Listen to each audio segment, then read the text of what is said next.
Sabah FC meneruskan pemburuan kelompok terbaik Liga Super musim ini selepas menjinakkan Kuching City FC 4-3 dalam perlawanan di Stadium Likas pada Sabtu. Bagaimanapun mata ke-30 selepas mengharungi 16 perlawanan diraih anak buah Datuk Ong Kim Swe bukan sesuatu yang mudah apabila diberikan tentangan sengit angkatan Irfan Bakti Abu Salim yang dibantu Sulaiman Husin.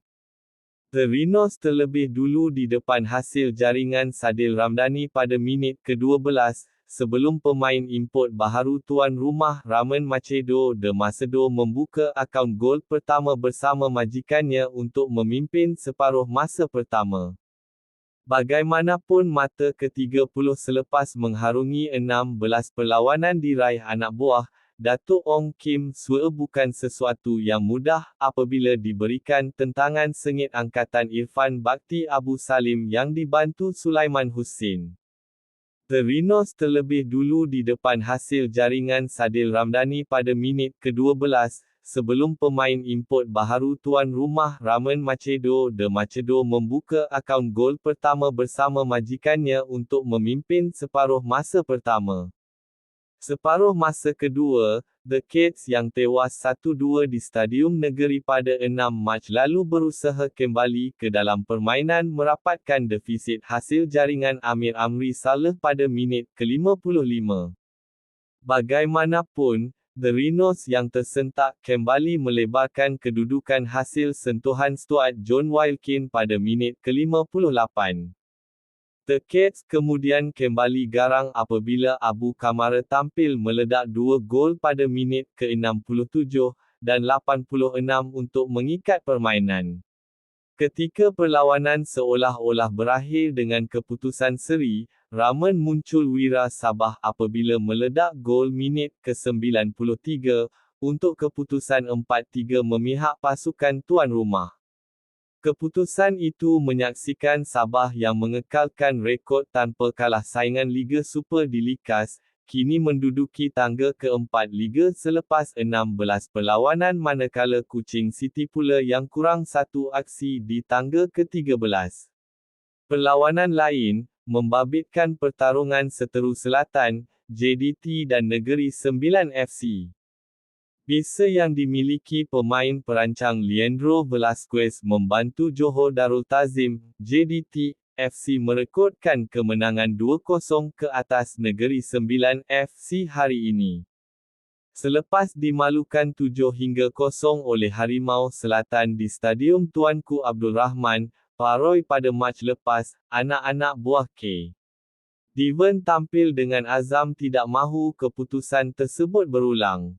Tidak hairanlah sebaik sepak mula, barisan serangan JDT-FC diketuai Diogo Luis Santo berdepan kesukaran menembusi benteng pertahanan Rusa diketuai Harold Golan.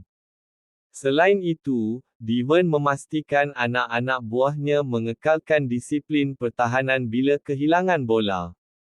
Bagaimanapun, keadaan itu tidak bertahan lama.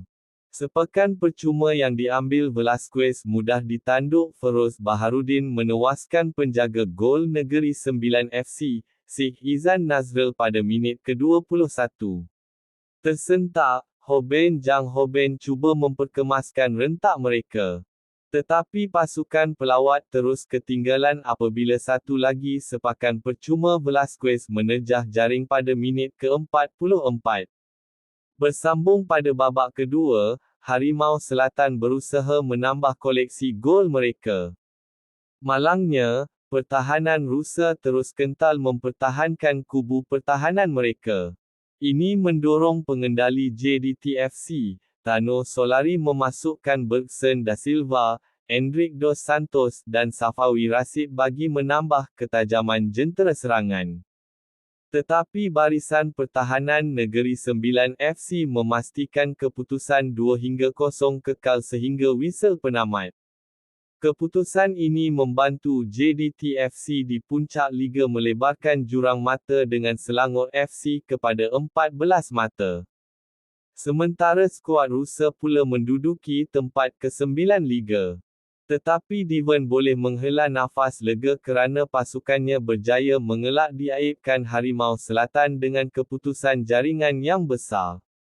Selepas ini, JDT-FC akan ke Kota Baru, Kelantan menentang Kelantan FC pada 14 Julai. Manakala Negeri Sembilan FC pula berdepan KL City FC di Stadium Eras. Pada 15 Julai. Perlawanan lain memastikan Penang FC mengutip 3 mata pada malam ini. Kelantan FC mempamerkan kebangkitan luar biasa namun masih tidak mencukupi untuk menyekat Penang. Perlawanan babak pertama berlangsung dengan cukup sengit apabila pasukan pelawat terlebih dahulu berada di depan menerusi percubaan Harith Akif pada minit ke-10. Anak didik Manzur Azwira bagaimanapun bangkit untuk meledak 3 gol dengan pemain sayap lincah, Hadin Azman muncul watak penting.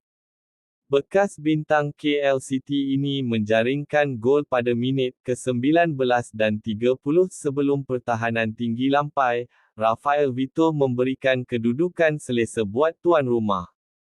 Kepulangan pemain sayap sensasi Indonesia, Nathanael Sringoringo memberikan sinar buat Kelantan untuk merapatkan kedudukan menerusi percubaan pada masa tambahan. Bersambung babak kedua, The Red Warriors menunjukkan tanda-tanda kebangkitan dan memperoleh gol penyamaan sekali lagi menerusi Harith Akif pada minit ke-46. Hasrat Kelantan untuk meraih mata lebur apabila pemain gantian, Iqmal Rizal meledak gol kemenangan pada minit ke-84. Keputusan kekal sehingga whistle penamat sekaligus, menyaksikan Penang meraih 3 mata penting untuk memburu kedudukan terbaik. Jangan ketinggalan dengan info-info terbaru hanya di HD Bola. Yang belum mengikuti lagi, sila tekan simbol subscribe. Sertakan butang loceng notifikasi untuk dapatkan info baru di sini. Klik butang suka kalau anda berkenan video ini ya. Yang sudah menekan subscribe, rajin-rajinkan tangan anda untuk mengkomen di ruang komen. Bersertakan kongsikan video ini, jika ada bermanfaatnya. Itu saja, terima kasih.